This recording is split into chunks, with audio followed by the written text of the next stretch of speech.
Olá, pessoas. Nosso papo de hoje é sobre o escritor Machado de Assis. Eu nem sou tão fã dele assim. Esses são alguns livros dele que eu tenho. Mas o Machado de Assis, ele é na verdade, Joaquim Maria Machado de Assis.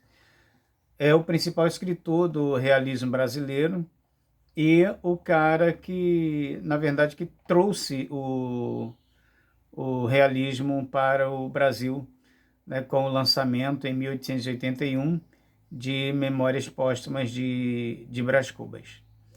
Bom, o Machado de Assis tem várias particularidades interessantes. Os principais livros dele, né, que são considerados uma trilogia, Quincas Borba, Dom Casmurro e Memórias Póstumas de Brás Cubas. Eu tenho uma versão aqui do Dom Casmurro, muito, muito legal.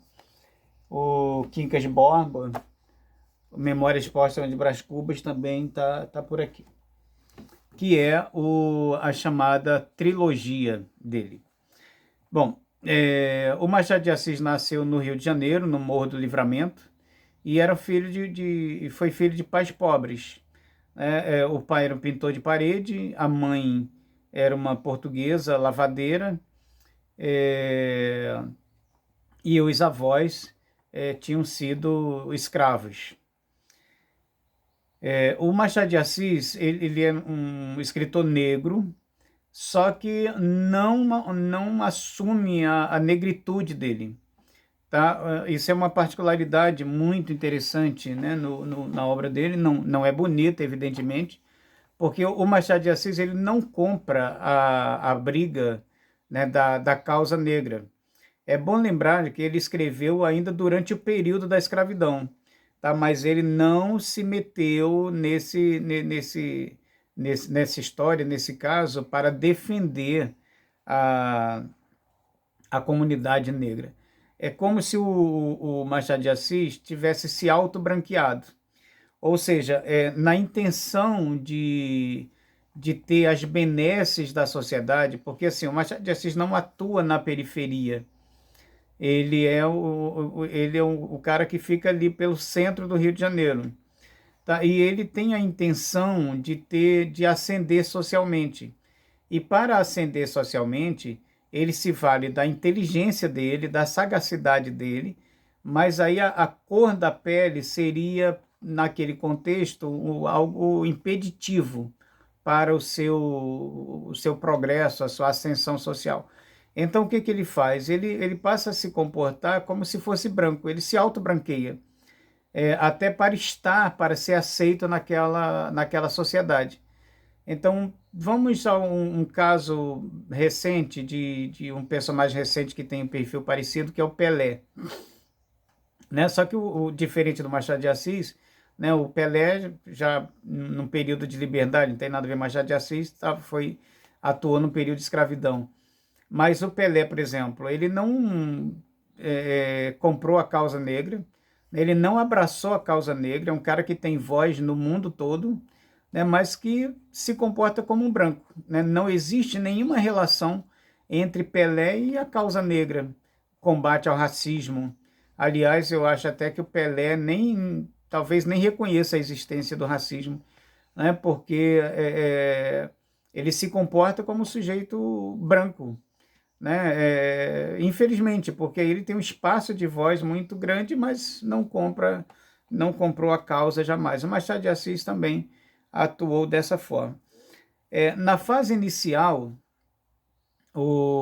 vamos dividir a obra dele em uma fase inicial, ainda com traços do romantismo, e na fase realista, né, que é já aqueles romances com características mesmo do realismo, como a trilogia que eu falei, né, Memórias Póstumas de Brás Cubas, Dom Casmurro e Quincas Borba. Nessa fase inicial, ele mesmo reconhece isso.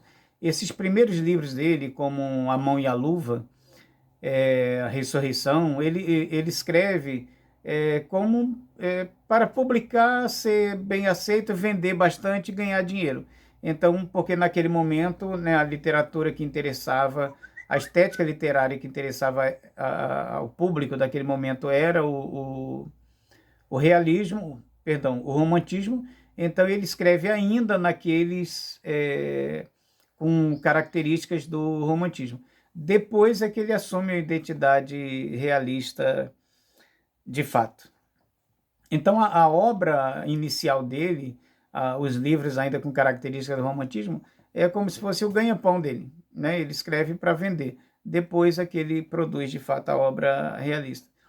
Ele começa muito cedo, né? Com 16 anos ele escreve o primeiro poema.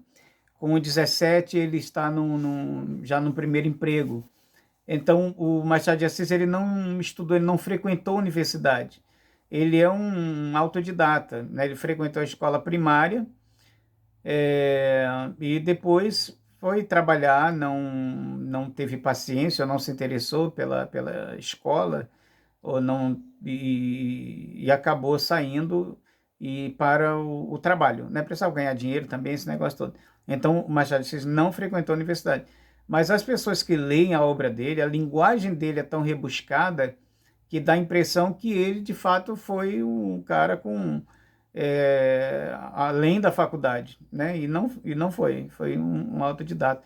Como ele começou a trabalhar muito cedo em gráfica, né, em tipologia, então ele se tornou um leitor compulsivo e graças à genialidade dele, à inteligência dele, ele foi adquirindo bastante conhecimento, ele foi lidando com autores, né, e aí se tornou o grande Machado de Assis, que é o cara, inclusive, fundador da Academia Brasileira de Letras, né, e seu primeiro presidente.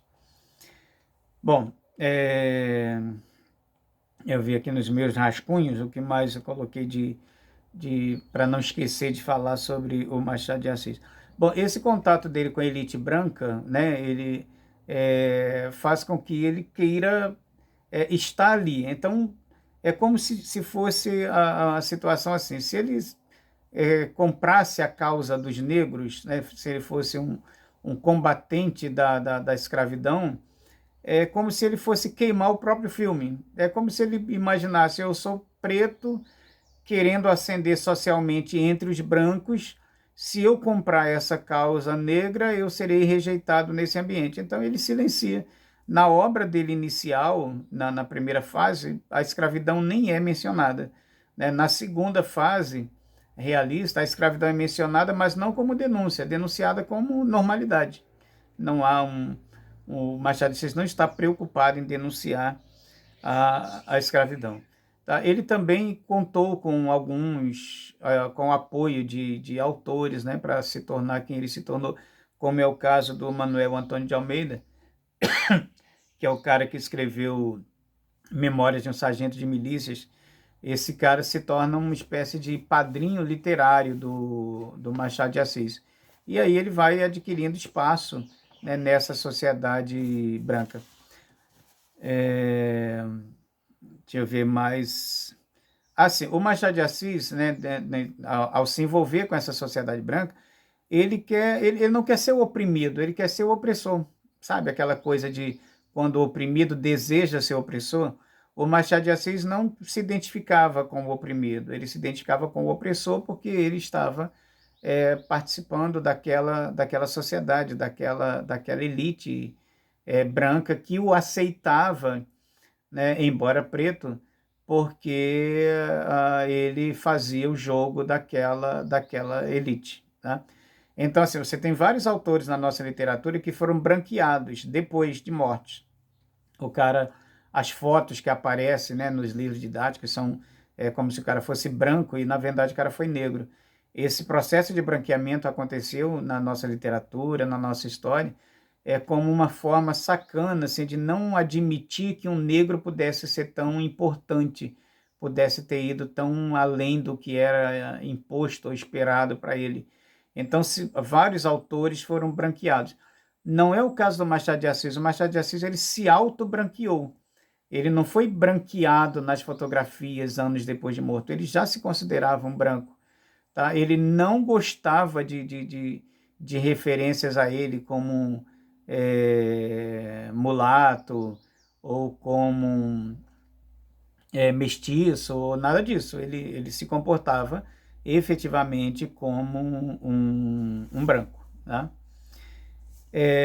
Então, assim, o Machado de Assis é um fofo, né? É um autor fofo, a obra dele é uma obra maravilhosa, fofa. Agora, nem por isso a gente vai deixar de lado esse aspecto do seu autobranqueamento, né? Eu acho que isso tem que ser, importante que isso seja citado, tá? Que é o cara que não compra a causa negra para não se queimar. Então ele se omite completamente, né? Porque ele não quer se envolver nisso. A Mão e a Luva, que é um livro de 1874, portanto, bem antes, né, da abolição, há uma disputa amorosa em relação a uma personagem chamada Guiomar. Né? Tem dois ou mais candidatos, dois principais candidatos a querer a mão, a querer casar com a Guiomar. E a Guiomar escolhe aquele que tem a possibilidade de fazê-la ascender socialmente. Então, o critério que a Guiomar usa para escolher o seu pretendente não é um critério relacionado à etnia, ou não é um critério relacionado a amor, é um critério relacionado a qual deles tem condição, com qual deles eu vou ascender socialmente. Então, é até meio autobiográfico esse episódio com a Guiomar em A Mão e a Luva, né? Como se fosse o próprio Machado de Assis, é o comportamento dele, né? De estar envolvido com esse pessoal da elite branca. Ele não queria contrariar autores que já renomados como José de Alencar. E o José de Alencar era um escravagista. Então o Machado de Assis não queria contrariar esse pessoal, esses medalhões da literatura, porque o próprio Machado de Assis, embora seja um crítico da hipocrisia da sociedade que viveu, ele se torna também um medalhão daquela sociedade. Né? E o José de Alencar já era um medalhão, já era um cara muito conhecido que ele não queria contrariar. Então, enquanto você tem autores como Castro Alves, né, combatendo a escravidão, defendendo a abolição, você tem autores como José de Alencar defendendo a escravidão. O José de Alencar chega a escrever as chamadas cartas de escravidão para o imperador, pedindo que a abolição não acontecesse, já naquele momento que a sociedade brasileira não estava pronta para a abolição, que o país ia quebrar com a abolição. Né? Então, o Machado de Assis defende nessas cartas a manutenção... Desculpa, Machado de Assis não, José de Alencar defende nessas cartas a manutenção da escravidão.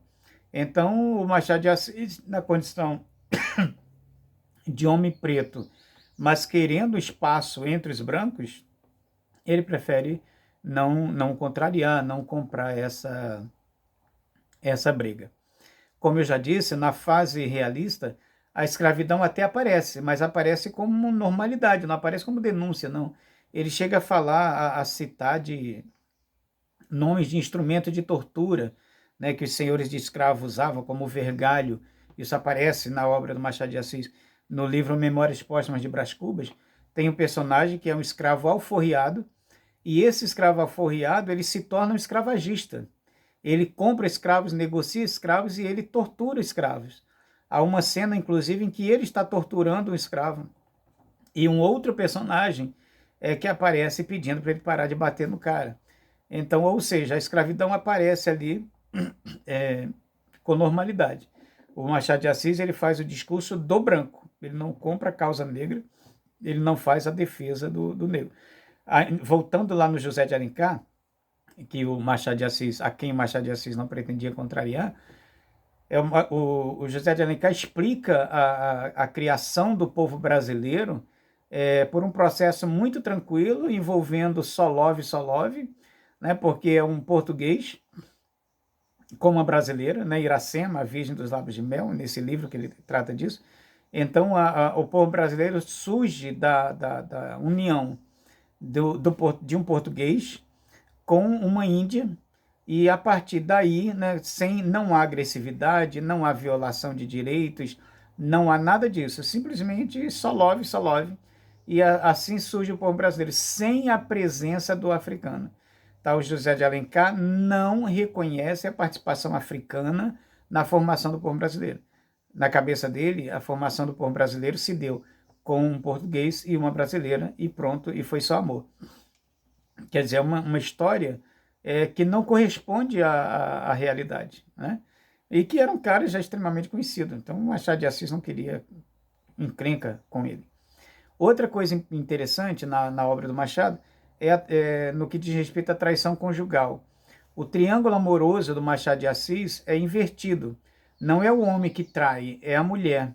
Na obra dele, o homem é vítima da traição conjugal. É a mulher que trai. E essa mulher que trai, ela trai o marido com um amigo dele, né? Normalmente com um amigo dele, com alguém que frequenta a casa. Em Dom Casmurro, o livro termina sem que fique claro se Capitu traiu ou não traiu. A decisão sobre Capitu ter traído ou não traído acaba ficando por conta do leitor. Então você vai vendo os detalhes, as particularidades da obra, e aí você conclui, não, ela traiu, ela não traiu. Porque ao mesmo tempo que parece que a Capitu está traindo, você tem a cabeça doentia do Bentinho, que é extremamente ciumento. Num dado momento, ele não quer que Capitu abra a janela, porque tem rapazes passando na rua, e ele não quer que Capitu fique ali exposta na janela, porque passa rapazes na rua naquele momento. Então, ao mesmo tempo que você tem a impressão, a Capitu traiu, no outro momento você pensa, não, aquilo era da cabeça do doentia do Bentinho, né? Então, há um deslocamento do triângulo amoroso na obra do Machado de Assis. É a mulher que trai, e trai com alguém das relações ali da família, com alguém que frequenta a casa, inclusive. Agora, Machado de Assis denuncia a hipocrisia da sociedade de sua época. Ele é genial nesse aspecto, né? A questão das traições conjugais, das crises, né? da igreja, das crises familiares. Em relação à igreja, tem um livro dele, um conto dele, chamado A Igreja do Diabo, que é de uma genialidade imensa. O diabo, com inveja de Deus, ele resolve criar uma igreja própria, né? A Igreja do Diabo. Então a Igreja do Diabo começa a bombar, tá? Muito rápido ela cresce, enche, e aí o diabo, muito focado em ensinar as pessoas a serem más, a odiarem, a fazerem todo tipo de maldade, trambicagem, né? Esse tipo de coisa. E a igreja vai indo super bem. Só que num determinado momento o diabo descobre que tem um pessoal que frequenta a igreja dele que às escondidas está fazendo bem. Ele fica muito bolado, ele fica arrasado quando descobre que tem um pessoal fazendo bem escondido. Então ele se rende. Então ele chega para Deus e fala, olha só, Deus, eu me rendo, a humanidade realmente não tem como dar certo, a minha igreja estava indo super bem, mas eu descobri agora que tem um pessoal fazendo bem às escondidas. Então a humanidade, de fato, é um caso perdido, eu me rendo. Então o diabo se arrepende e se rende, né, nesse conto maravilhoso do Machado de Assis, que é a Igreja do Diabo. A ironia é um traço forte na obra dele. É isso, galera, por hoje. Um abraço para todas e todos.